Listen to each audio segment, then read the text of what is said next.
Sorting machines are the U.S. Postal System's workhorse. Each has the ability to organize 100,000 pieces of mail every 8 hours. If the mail don't get out of the processing center, then the carriers don't have mail to take to the streets. And that's just the bottom line. Nick Caselli represents Philadelphia postal workers, including those at the largest mail processing center in the country. The Postal Workers Union shared pictures from inside Philadelphia's Island Avenue facility. The union says they show 8 of those all-important sorting machines dismantled. In the last month and a half, I've been receiving numerous calls.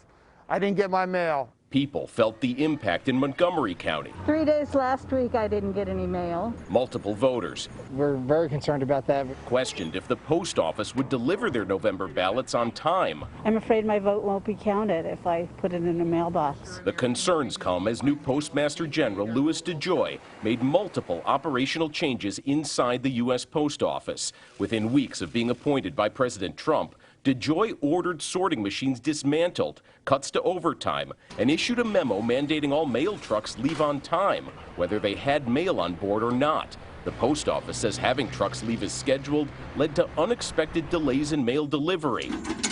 DeJoy's changes and the resulting mail slowdowns led to protests, congressional hearings, nothing but the truth. Enough pressure on the postmaster for him to tell Congress this: we are not making any changes until after the election. DeJoy testified overtime would be approved as needed, but told Congress the already removed sorting machines would not be replaced. The post office says letter sorting machines are being retired because there is less mail to sort. The post office says it is dealing with a spike in packages and needs machines to sort them. I have not seen that in Philadelphia. We're still, no overtime in sections where mail is sitting waiting to be processed. Trucks are still leaving on time without mail, and our machines are still being disassembled. The Postal Service responded to Caselli's claims by referring us to the Postmaster General's congressional testimony and saying the location of machines in our vast processing network is based on operational needs. To test the impact, we mailed a dozen letters from Havertown to 6 of our counterparts at NBC-owned television stations across the country.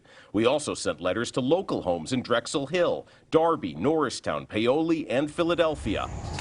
Every letter was put in the mailbox August 14th, around 8:30 in the morning.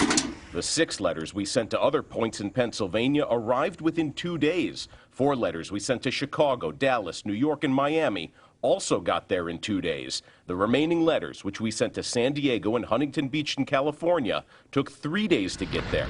Our colleagues across the country also sent us letters. Together, the group mailed more than 150 from coast to coast. All of them arrived within 5 days, except 2 letters that have yet to be delivered. So our experience was Should be normal. postal officials wouldn't agree to an interview or to allow us to tour facilities in South Jersey or here in Philadelphia. We wanted to see how postal delivery and mail sorting was currently working. Instead, they directed us to this webpage, which explains the Postal Service has more than enough capacity to handle election mail volume. It's one thing postal management and the workers' union agree on, as long as the tools to deliver the mail remain intact. If Mr. DeJoy leaves this post office run the way it run prior to him taking over, then we'll definitely get every ballot processed and to, the destination it's intended to. For the investigators, I'm Mitch Blacher, NBC10 News. And the NBC10 investigators plan to test the Postal Service once per month leading up to the November election.